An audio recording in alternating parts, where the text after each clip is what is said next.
love guitar nerds. This is our first funk symposium discussing the roots of funk music, funk guitar, funk everything. In the process, we're going to talk about some prehistory today. It's like because funk is rhythm centered, funk is syncopation, funk is percussive, funk is celebratory, funk is movement, but funk has a lot of history to it. And that's what we're going to discuss today. I'm here with Dave Rubin,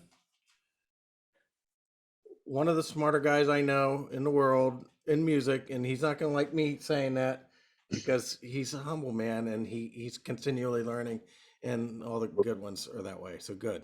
I'm pleased to be with you, Dave. This is going to be fun. This is going to be fun, and it's going to be always is unscripted. It's going to be unscripted. Just the way we like it, improvised. Yeah. So it's like we agree that, okay, it's a rhythm centered idiom. Funk is rhythm centered.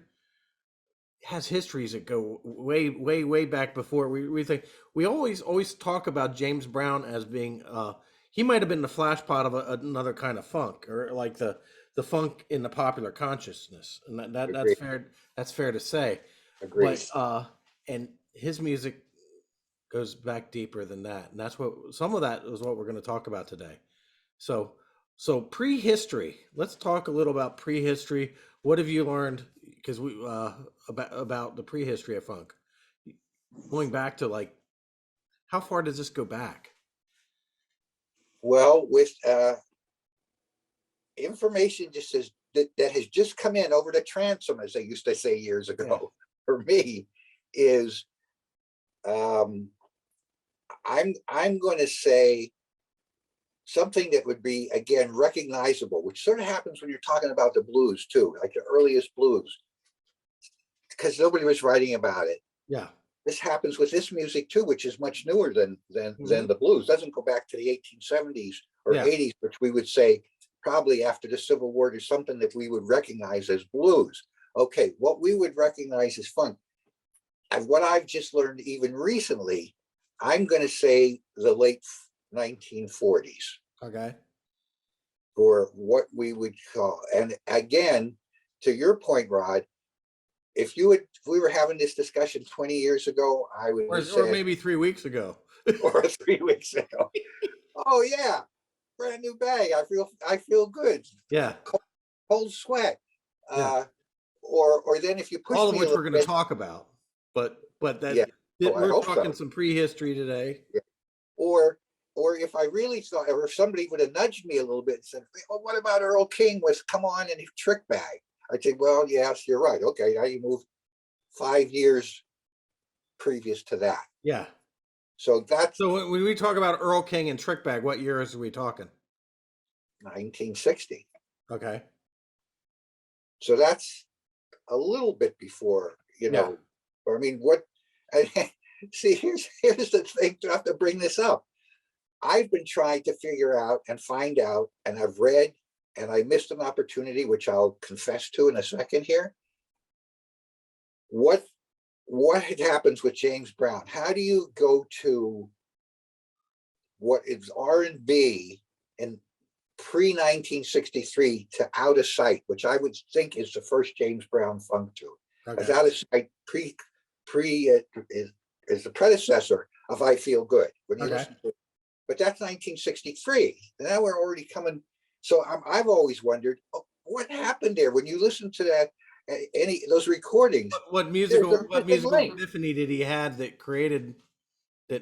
made him change direction? People in the music business that I've asked this to have said, oh, it probably happened in jams or something. I'm like, well, yeah, okay, that's not real definite. Mm-hmm. Here's where I missed my chance. This is a confession. I know a promoter, a publicist in the business, who knew Clyde Stubblefield really well, and this woman, and she told me years ago, she said, I know Clyde Stubblefield, because I asked her the question. She said, you might want to talk to him. And it didn't register with me. I'm thinking I got to talk to guitar players or bass players or or somebody in him, it's just not that I don't Yeah, understand the drums part I of it. understand. And I waited too long, and of course the man has passed. But so anyway, there's where I see the beginnings and the roots. If that, Yeah. I think we would have to say Earl King though before James Brown. Well, even well, certainly, but what you're suggesting well, we even say the prehistory of it Right. dates back to like Tipitina and Yeah. the New Orleans, New Orleans syncopation. It's not exactly like James Brown. It's not exactly like the funk, what funk would become, No, it's not. but it wasn't what music was before that. Correct. And then we Well have said. like elements of like we have Earl Palmer. Yes. Uh, he is somebody. So what is the importance of Earl Palmer He's like in music? He is the the drummer. He started off in New Orleans. yes, and then he plays on the early rock and roll hits like Fats Domino Yeah, and those people. So he's there bridging all Little those gaps. Richard. But boy, he is Little Richard. He's the source in Mhm. drumming for what we would talking about those genres of music. Yeah, Absolutely, Earl Palmer is the man. I mean, his list is of credits goes on forever. yeah. But So then he precedes the Motown people. I'm just throw that in. say He again. precedes all those people. It precedes the Funk Brothers for Oh yeah, sure. yeah. Oh, that's by what 7-8 years. Yeah, at Yeah. least. Okay, and he is like you mentioned that he is one of the first people to make reference to funk as a style of dance. Apparently he is. If there's an earlier one, I'd like to know it. But Yes. So that's my we're putting it out there, and none of us know exactly because none of us were there. right. But it's like we're tracing the history. So you're saying like a lot of the history is just modernizing stuff that like we were talking about the one song about the Greens Yes. and how it was a Jelly Roll Morton song, and then it was later adapted later. In other words, they're taking earlier stuff Yeah. and making it modern. And what do we say? Modern or 1952, 53. Yeah. Patina, Professor Longhair, Yeah. and some of those influences. Right. So the earliest James Brown, you say, is Out of Sight. That's when he turned the corner. When I don't have it here, you know that great box set called Star Time? Yeah. That's where I saw that. That's got the singles in chronological order. Yeah. Get the one that precedes that by months or perhaps a year to 62 maybe, but that's 1963. But if you go through that box set and listen to the song that's right before Out of Sight, Yeah. and then Out of Sight, you're like, where is the missing link? That's Yeah. what I want to know. Where's the missing link here? Yeah. He turned the corner. Moved on its axis at that point. Yeah.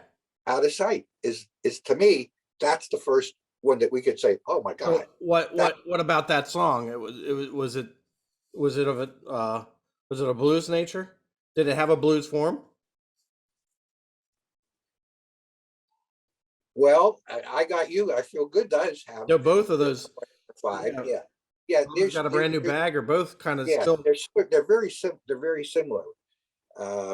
Where some of the other ones don't. They start to break from the 1-4-5 chords for sure. Yeah, there's a hint of that, but it's the rhythm. It's the rhythm, the syncopation that is nothing like what you hear before. I mean, nothing. Yeah. Boy, Yeah. it's nothing. I'll say Out of Sight. Okay. Are we dealing with like 16th notes and stuff at that point? Because funk later became kind of like the idiom that really explored 16th notes and swung 16th notes. No, Not yet. There's not 16th notes, but there's no backbeat there. This is on one. Mm-hmm. And a syncopation is your a syncopation that's not, to my knowledge, heard in the blues or rhythm blues, which would have been James Brown, more rhythm blues. In his music or anybody else's, preceding that. Yeah, yeah, Oh, Wilson Pickett with when he was in Detroit and stuff. That's R&B music. yeah, It's not Land of a Thousand Dances, yeah. or or Mustang Sally, which of Right. course is blues based. I don't know if you want to call Mustang Sally funk, but I think it's all, yeah, it has funk I don't elements know. in it. Could be, but Land of a Thousand Dances for sure. Or Certainly. Funky Broadway. There's the title. Yeah, certainly. Yes. So in the earliest stages, what it's celebratory music, but in the earliest, some of the earliest stuff is like greasy funk. It's like funk is like, if you take the word for what it is, Well, that too. it's filthy. Like Yes, when we say filthy, it isn't. That's not a bad thing. an unpleasant smell. Yeah, Yes. yeah, it's not necessarily a bad thing. It is that No, it's greasy. not. It It's means like a, real. It yeah, means and real and earthy. Yeah. yeah, and what's neat about that is uh in the world we live in, that everything is auto-tuned and everything is beat corrected and everything is that, there's going to come a point where that's going to be sought after again, I where hope so. the greasy, I hope so. you know what I mean, it's gotta, I hope it's so. things happen in so anyway, so there were guitar players before Jimmy Nolan, but he is kind of like the big bang of funky guitar. He's the guy that everybody makes reference to, and with rightly so. So there are people before him, Les Bowie with the uh Yes. yep. Yes. There were people Yeah. before him, but He's before Nolan. Yeah. Les Bowie is before yeah, Nolan. yep. I think he's on Out of Sight. Okay. I'd have to look. Yeah, yeah. So so what makes a funky guitar? The first couple tracks that they became noted for was I Feel Good and Papa's Got a Brand New Bag, and they were recorded months apart, Right. 1965, Right. and it wasn't full, the style of music was not fully developed at that point, and that's just to what it was going to become, Right. because they were still taking from the 12 bar blues form. They were. Yep, and it was still kind of a pop song ish. Played on the It was a radio. greasier pop song than, like, say, Motown. Motown was a lot cleaner. Yes. By design. Yep. Very Gordy. Yes. Too. Yes. But so Papa's Got a Brand New Bag, I Feel Good, kind of a bluesy direction. Then in 1967, the next big bang in funk in general was Pee Wee Ellis and Cold Sweat. Yeah. Landmark. Yes. Okay, so now here's another kind of roots thing, because you and I were talking about how some of the funky impulse comes from also like the black church and how Yeah. they celebrate their Lord, and how Yeah. you get out of your body and movement and all that kind of stuff. The funk is a deep thing.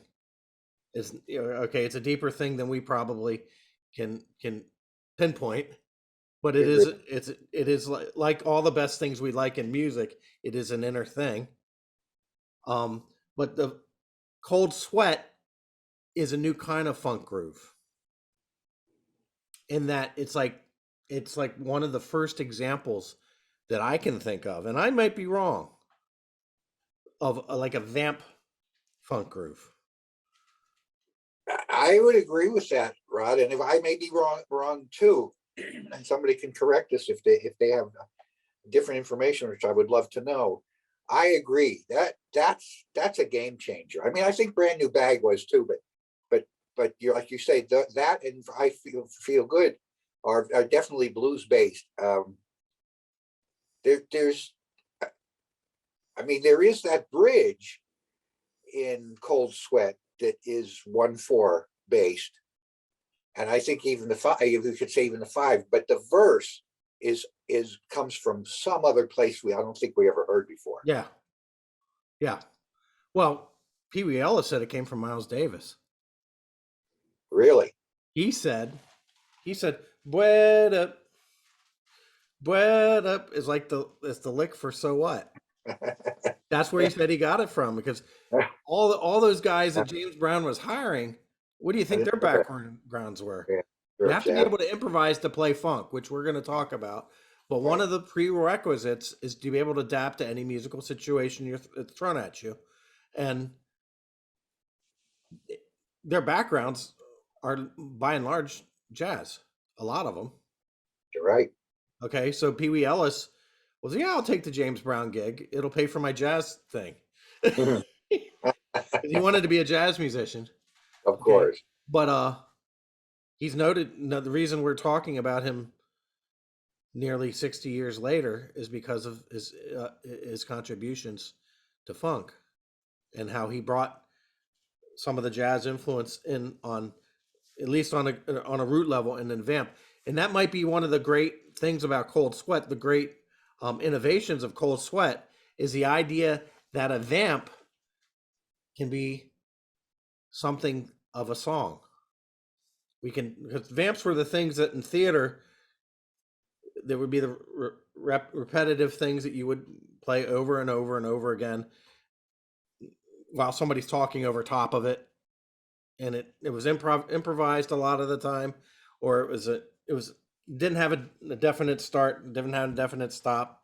It was maybe four measures in length and just repeated.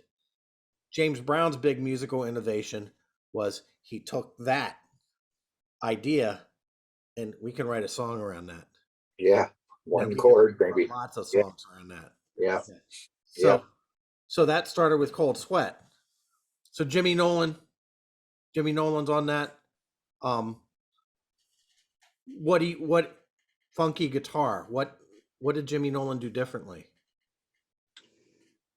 Well, I believe, Rod, I mean, he's really the guy that starts to bring in that, at least in some songs, he's starting to bring in that 16th note feel. I don't know that you have it or that I've heard it. Again, happy to be corrected Mm-hmm. before that.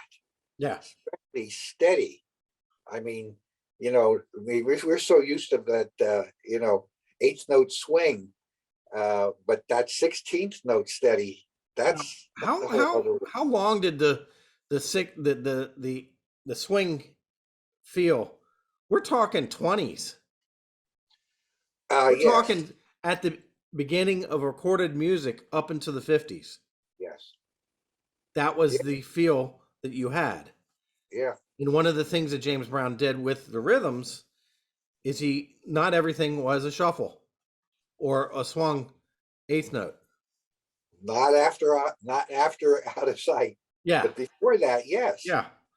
yes. Lick and stick and all, and some of those other songs, and is one that's a real shuffle. If I should have that box set here, Mm-hmm. um, it would take me a Doing minute it to to get. death. That's a later tune. Doing it to death. We're gonna have a funky good time. Yeah, yeah. Still Da-da-da. does some of that. It's not like every song now is like out of sight, Yeah. but that's the one, and then he runs with it. By Yeah. the time you get to it's the evolution of out of sight, which is I feel good. I got you. I feel good, and then brand new bag. It's and cold sweat, as you're saying, that's really the game changer. And then James Brown became the prototypical funky conductor. The way he teaches, he's guiding the band, he's steering the band in a way that a conductor would an orchestra, but with dance moves and movements. And then if you're not on his if you're not on his beat, he docks you $10. Right? You learn very quickly what his arm movements, your rhythmics, the idea of body motion, and how it Yeah. reflects how it changes how the music sounds. That's a part of the whole thing too. And as the unfortunately late Chadwick Boseman said in the James Brown movie, he's telling everybody in the band, "What are you playing? What are you playing?" What They instrument are you forget playing? when he's playing a drum. Everybody said, "I'm playing a horn." No, you're playing a drum. What are you Yeah, playing? No, you're playing a drum. right. What instrument do you play exactly? And it's like that's like 40 years later. It's everybody like Duke Ellington wanted Louis Armstrong in every chair. It's the same kind of thing. It's like Right. he wanted the rhythmic of Louis Armstrong, but in James Brown, he wanted the drummer. Everybody's a drummer. Everybody's a drummer. Everybody's a drummer, and you think, and that's another innovation that we have, because like if you think about like saxophone music coming up in the '60s, we had jazz, and we have like John Coltrane is really finding his sound, and he's finding his wings away from, he did a lot of great stuff on Miles, but he's more exploratory stuff. Oh, for But his sure. stuff is he's playing over top of a lot of, and the jazz has a different aesthetic. The aesthetic that we have a rhythm section that is laying it down, and then you have a soloist who is playing stuff over top of it that sometimes is in sync, sometimes it's not. It's not tied. It does not have to be in sync in jazz. Right. That's the rules for jazz. But for funk, everybody, even when you solo, your solo should sound like a rhythm part that is remembered. So innovations of like these are all James Brown things. He's the first of it, and he's not the last. So Jimmy Nolan, you know the history with Johnny Otis. Yes. He was Yes. Playing blues in the 50s. Nolan, he's a great blues player. Yeah. Was he he was a backup, like a kind of a supporting instrument. Although he got the solo, and he did do some instrumentals on his own, because to my knowledge, he did not sing. But he has that great version of After Hours, one of the great slow blues of all time. That of course, then Roy Buchanan did that on his second album. Again, really, everybody loves that. Buchanan always mentioned Nolan. I'm sorry, as one of his big influences. So Okay. he did solo. He did play real blues, and you're right. He was with Otis. So he started that way as a sideman. Again, because he didn't sing, so it was, So, okay, so now what his Right. the big musical contribution to the Jimmy Nolan, the ostinato that happened over and over again that you had to play. One of the things you have to be good at when playing funk guitar is you got to find the right pocket, right part, and then be able to play it for 15 minutes or more. That is one of the things. What you do. And you got to be right in the rhythm, right in the pocket. Same articulate, same, Play it with, huh? play it with feeling. Yeah. Yeah. Same articulation. Okay. No, the rhythm is the center. Okay. They also had double guitar. A lot of the James Brown stuff. He wasn't the only guitar player, so he did what was called a lot of the time, and it's not entirely. There's the scratch guitar player who would play the chords and the scratching, which is the percussive things that funky guitar players do. And then there's the other guy who would come in, and he would play something kind of like a bass figure or a riff. Correct. Okay, and that weave, that was even every time they put out a new song, it was a musical innovation. Okay, so the Jimmy Nolan and Country Kellum, they were the guys that are on Cold Sweat. I got the feeling. Give It Up, the original Give It Up or Turn It Loose. Right. With a lot of those early songs, that was who was on it, and it's like listen to their guitar tracks and two guitar players playing at the same time. That was a thing that other people would copy later on. So, and then when you get Bootsy and his gang coming in after James fires that whole band, right? With Parker, Maceo Parker, and those guys, and then Bootsy and the two brothers come in. Catfish.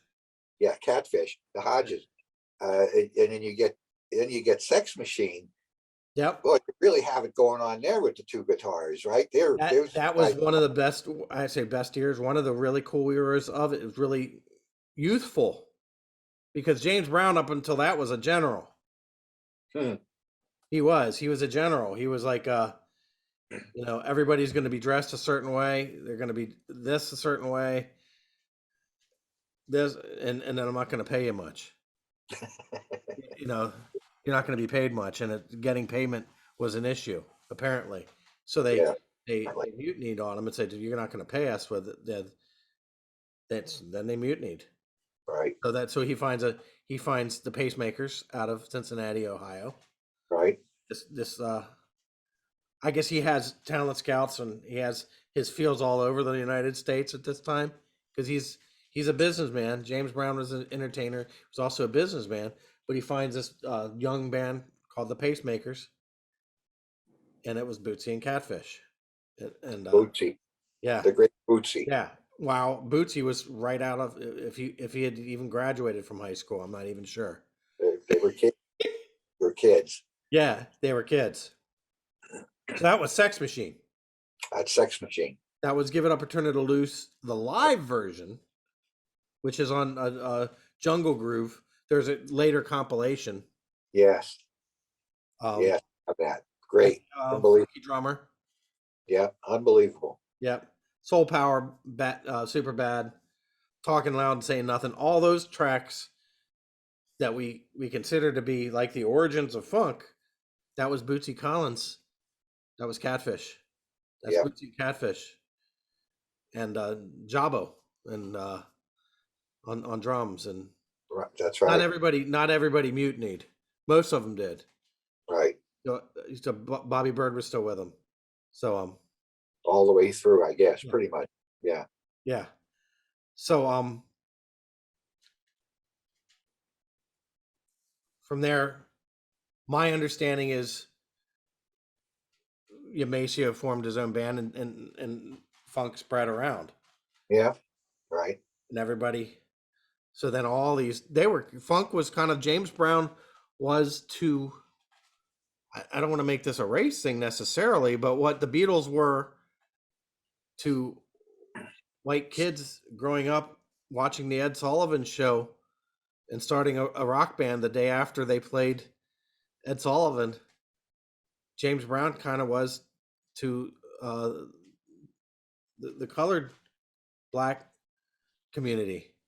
Yeah, That it's a good point. No, it's we're talking nothing but respect here. Anyway, we're just yeah, describing the music, but it's impossible not to mention race, and we're mentioning it in a very positive way here. yeah, We're talking about any of this music because it's you know it's all from blues, gospel, rhythm and blues, soul, funk right, to rap. yeah.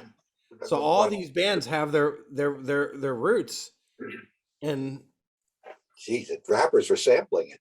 yeah, have their roots, like all the bands that became bands that would, like, we have Ohio Players, we have Parliament, we have Kool and the Gang. All the stuff that would come out later started out being students of James Brown's ideas. I think, to your point, Rod, it really, I mean, not talking about pre-funk and the roots is a different thing. Now we're talking Yeah. about really what we would call and recognize Yeah. fully question. It goes back to JB. Yeah, This does. yeah. It just does. So these are the like what I love about these discussions is these are who you have to listen to. This is Oh yes, like the 19 you can listen to all of James Brown obviously, but like the years that we're talking 1969, 70, 71, those are the Bootsy years, Bootsy and yeah, Catfish years. correct. Super Bad, Soul Power, Talking Loud and Saying Nothing, the Grunt Right, instrumental. All right. And those are like the blueprints of things that were to come. Bands like Kool and the Gang started out as thinking of themselves like 1964, thinking of themselves as a jazz band. Then James Brown came along. It's like, no, we're not jazz. We improvise, but we're not jazz. So that's another thing. Another idiom that improvises, and you have to be able to improvise in order to. That's the other discipline that we have. We could, yes, play that part for 15 minutes if required to. Right. Come to the center rhythmically, but the other thing is everybody has to learn to improvise. You can't. It says not a cover band. We can't download the tablature. You know what I mean? No, you can't. So the improvisational aspect of it. Yes. So where from there after James Brown? What is the next spot? Well, I guess for me, and you can add to this, Rod, of course. Um, uh, for me, it's Parliament Funkadelic. Okay. Which have the roots. George Clinton. Yeah. And with those great guys, right? Yeah. Scheider, Gary Scheider, and Michael. Sorry, forgetting his last name. Hampton. I think they both. Yes, I think they both passed. There's two guys. I saw Michael Hampton last summer. Oh. Yeah. Yeah. Oh, good for you. Yeah. How was it? How was it? Oh, they came to York, my hometown. They played in downtown York. You've brought up a great segue. Maybe I brought it up. Brought it up together. And who else are those guys listening to but Jimi Hendrix? Yeah. So they had like 1 foot in the James Brown door. Yeah. They had 1 foot in the James Brown door, and then 1 foot into and 1 foot into the Hendrix. Like we're gonna drop. It is back deeper grease. It is a deeper grease. So how about Band of Gypsies? Yes, absolutely. How about Band of Gypsies being recognized as something funky? Yes, that's my point. Yeah. That's my point. Yeah, not just something rocking, but something funky. His Buddy Miles, yeah, absolutely. So that was their vibe. They were taken from Band of Gypsies, Jimi Hendrix, acid rockers, and all that they came. They had a background, doo-wop, Motown, R&B, everything. Everything that led up to that. They started out in the late 50s. The Parliaments were a doo-wop group first. Good point. Then they made it to they tried to be a Motown group, but no matter what and I can identify with this, no matter how hard they try, they couldn't keep their suits neat. So it was the wrong thing for them. It was the wrong vibe. They were not going to be the Temptations. No. Yeah. No. Way too funky, as it were. Right. But the Testify song is like, it sounds like a Motown tune, but that very quickly, yeah. So Parliament was the Parliament, and there's and then Funkadelic. Funkadelic was originally the backup group. Right. Okay. The Eddie Hazel, Billy Bass Nelson, Bernie Worrell, does originally the backup group. And then the Parliament was originally the Parliaments, which was the vocal group, and they came together. That's what Parliament Funkadelic was. So, yeah, at some point, Bootsy meets George Clinton, and that is the next level. That was the next level. Is that your pup? It is, and I think he's going to have to join in here. I don't know what he just wants attention. Okay, I see that often. Yeah, he'll be okay. So some discussion on the one should be addressed. Yes. Okay, so the one, what do we know the one to mean in referencing to James Brown and his? What do we know that to mean? Well, up until that time, up until James Brown makes that something you know, a motto of the music. Blues and jazz and bluesy jazz, and then swing music. Maybe not bebop so much, but even into the cool sound Miles Davis you talk about in the 50s, and everything in rock and roll. Everything is, if you've got, simply for our audience, maybe not all musicians listening here, 1, 2, 3, 4. The accents have been 1, 2, 3, 4. 1, 2, 3, 4. Accent on the 2 and the 4, called the backbeat. Yeah. James is 1, 2, 3, 4. 1, 2, 3, 4. He's there on the 1 and the 3 instead of the 2 and the 4, which is much more kind of driving. It doesn't have a swing to it. Doesn't have a shuffle feel. Doesn't have a boogie woogie feel to it. It's da da da da da da da, bop bop ba da da da da da. Yeah. 1, 2, 3, 4. 1, 2. There's the 1. He's talking about that first downbeat of the measure. Yeah. That's accented hard, and then the 3, 2, rather than 1, 2, 3, 4. 1, 2, 3, 4, which has, even just clapping your hands, you can feel the difference between the accent. That's the first layer of the 1, and that's absolutely the start. Bootsy talks about, we were kids playing with James Brown. We were playing too many notes. And James Brown was like a father to them, to him and Catfish. He considered them kind of like they had a father-son kind of relationship, and they raised a lot of hell, but they still respected him. Kids. They were kids. Yeah, you're not gonna. We're gonna do what we're gonna do. Yeah.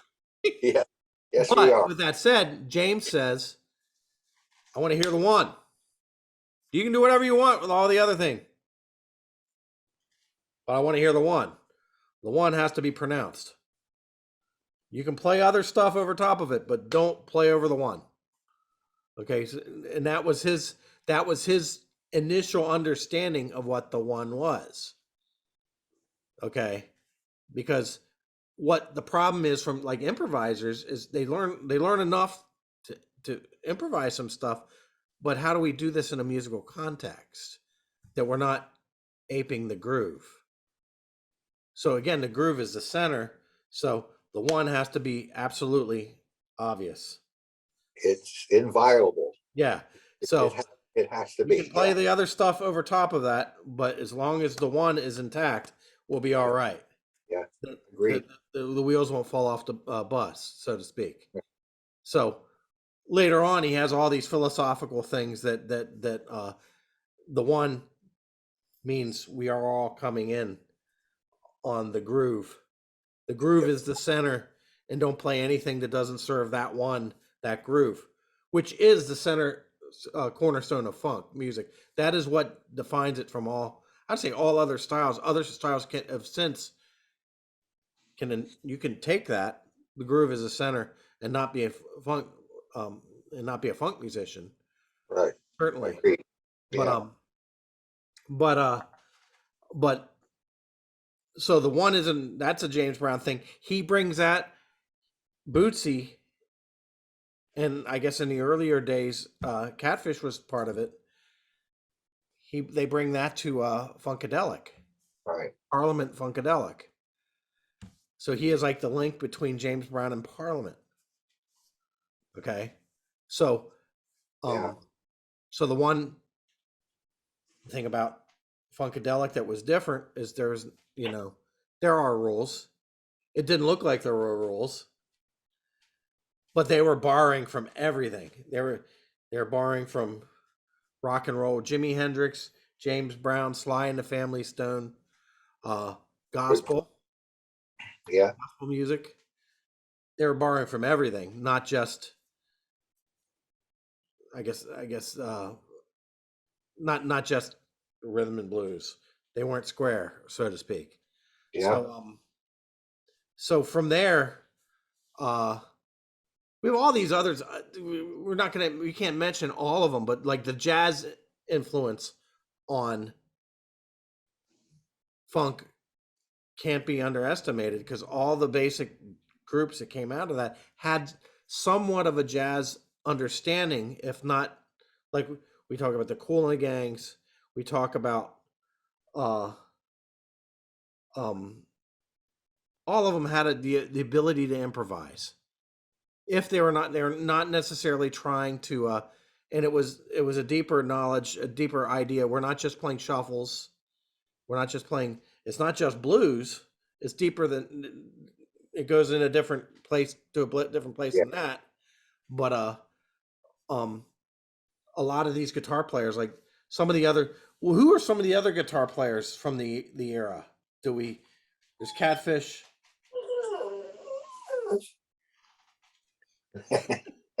Somebody, it's getting near his lunchtime. That's what he's trying. Oh, gotcha. Near his lunchtime. All right. Yes, a good question. Yeah, like the meters. Oh boy, I They can't leave them out. yeah, Wow. they Oh, I'm consider glad you brought that themselves. up. You're taking it back to the New Orleans thing. If Yeah, Leo Nocentelli, who by the way, you hear him in the meters and he's like the definition of funk guitar. Yes. I mean, he's playing 16th notes, he's playing counterpoint with the bass and everything. But I actually He's saw like the him, two James Brown guitar players put together. yes. But what people may not know, this is a little sidebar in Leo Nocentelli, because people should know him. I saw him about 20 years ago, 15 years, 20 years ago. He played here in New York. And with the Neville brothers. And they gave him the spotlight sometimes. And my God, he sounded like Eddie Van Halen. Really? Yes. That's wonderful. So he constantly grew. Yes.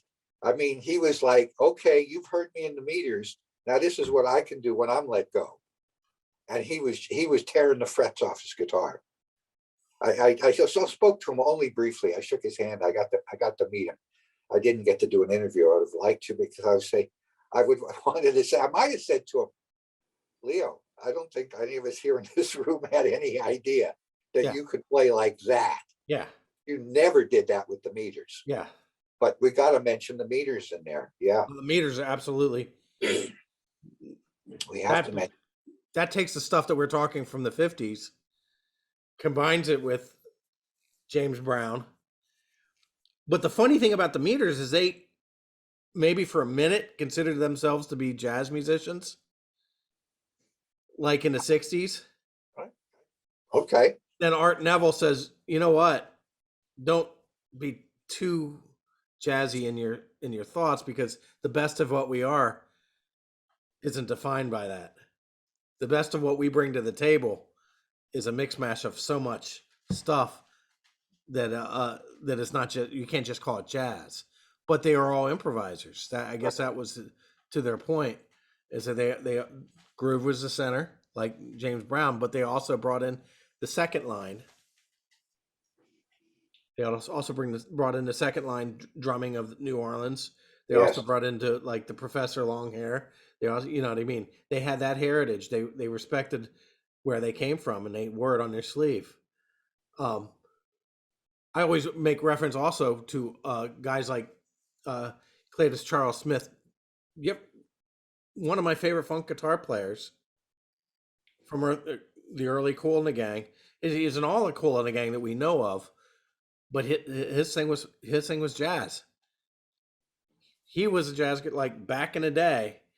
He was probably one of those guys that aspired to be a jazz player, and but he came to the center with the groove. So a good point. Two big points there that you've made several times, Rod, which it would be a real takeaway from this our symposium here. Yeah. Symposium de Funk, Opus de Funk here, which is the rhythm, the groove is sacrosanct. Yeah. If you say it, but the people playing it's got to be able to improvise too, because there's that element as well. As Yeah. long as you're on that foundation, don't violate the foundation. Yes. But on top of that, when it's your time, then we expect more from you. Yes. And there's plenty of examples of people that do that. With that said, when I think of funk guitar, with respect to Leo Nocentelli, when I think of funk guitar, I think of it as a rhythm guitar idiom. Yes, agreed. Okay. Okay. So, and it's not like in a lot of times in rock guitar, and this isn't necessarily fair, but rock guitarists think of rhythm guitar as that thing that you do when you can't play lead. Uh, And it's not right. yeah, Because without rhythm guitar, you don't have a song. yeah. Don't get me started. Right. And as people used to say, well, that's fine, but about 90% of the time if you're playing any kind of popular music, you're playing rhythm. Yeah. You're not improvising. You don't have a rhythm guitar player, you don't have a band. You don't have a song. No, you don't. You don't have a groove. Okay, and nobody wants to hear you noodle over top of nothing. Well said. And nobody wants to hear you noodle over everything. So yeah, all these others are worthy of note. Earth, Wind and Fire's Al McKay, another guy, Right. a varied influence. He's comes from a jazz background. But then yes, so he redefined what his guitar was going to be. I like that idea. Yeah, I do too. You're not like jazz is a moving thing. It isn't about sounding like a jazz musician. It's about taking the ideas of improvisation and groove and voicing your and voicings and all that kind of stuff and educating yourself. So that's where a lot of these guys came from. So Nile Rodgers, what do you know? Can't leave him out. I mean, people Nile maybe Rodgers think is a father of so much that is funky now. So much like some of the best new. I say new, like Corey Wong. relatively speaking. Huh? Relatively speaking, yes. Yeah, as a producer, as a guitar player, as a songwriter, as he wrote all his parts on the guitar. Okay, so he is somebody. This is kind of like he is somebody you absolutely want to hear. Daft Punk. Those who don't know who Nile Rodgers is, listen to the Daft Punk stuff that he has done. For guitar players, Rod, I'd say you want to learn something right off the bat that you've heard before you go back into the heavy '60s James Brown thing is Le Freak by Sheath. Learn that riff. Yes. Learn that riff. That is boiled down, no frills, essence of funk guitar. That riff. Learn it. People think of that as a disco song, and you can call it disco. It's the era of disco, but that riff is pure funk. I don't care. And honestly, that kind of talk is just weird anyway, because those guys could play. Yes. Yeah. So Good Times is another one. That's like the origins of a lot of stuff. It's like origins of hip hop. Good Times was Rapper's Delight. And it's this thing that if you're in a band now, you're still gonna play that stuff. That stuff is gonna, if you're in a funk band now, you're gonna play that vamp, that Good Times vamp. That happens. So Nile Rodgers, songwriter, he's a record producer, he's a guitar player, band leader. Okay. This is what is this? This is Jackson. He wanted to be part of it. He wants to tell you about his version of funk. Okay, but, so he does want his lunch, but he also wants some attention. Yeah. Should we put should we slide Curtis Mayfield in there? Absolutely. Get to Superfly and Well, and what's even the like, impressions, Curtis Mayfield. yes, the impressions, Curtis Yeah, Mayfield. yeah, Superfly Yeah, as well. All that stuff. yeah. His special tunings, his songwriting, his band leader. Yes. So So he's in that mix for guitar players who added something and have some of the funk influence on some of the stuff. Certainly on yeah, he the started Super off another example of somebody started off with gospel. Blue. I don't know that he ever even left it either, but he sure did. Okay, Yeah. one more. I'm gonna one more. I have one person to listen to that I just discovered maybe 6 months ago. Oh, Jubu Smith. You ever heard of him? I don't believe I have. Okay, so he is wonderful.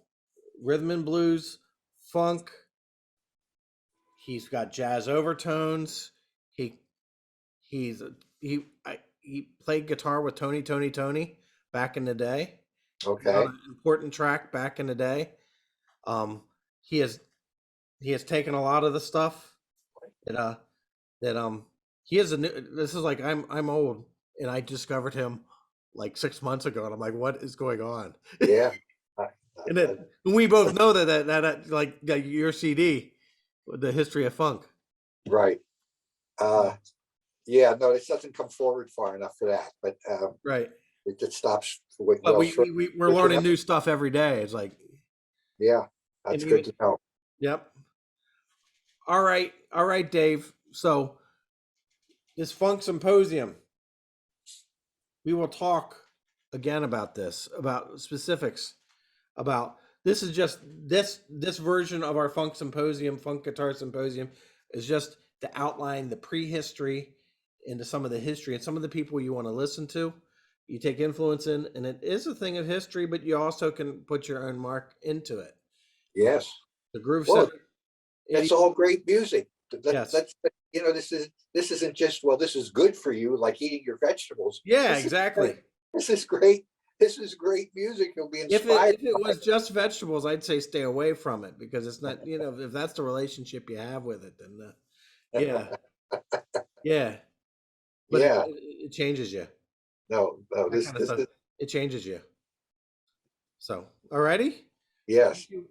We Love Guitar Nerds Funk Symposium, episode 1. More episodes in the future. Thank you, thank you, thank you. We'll see you next time.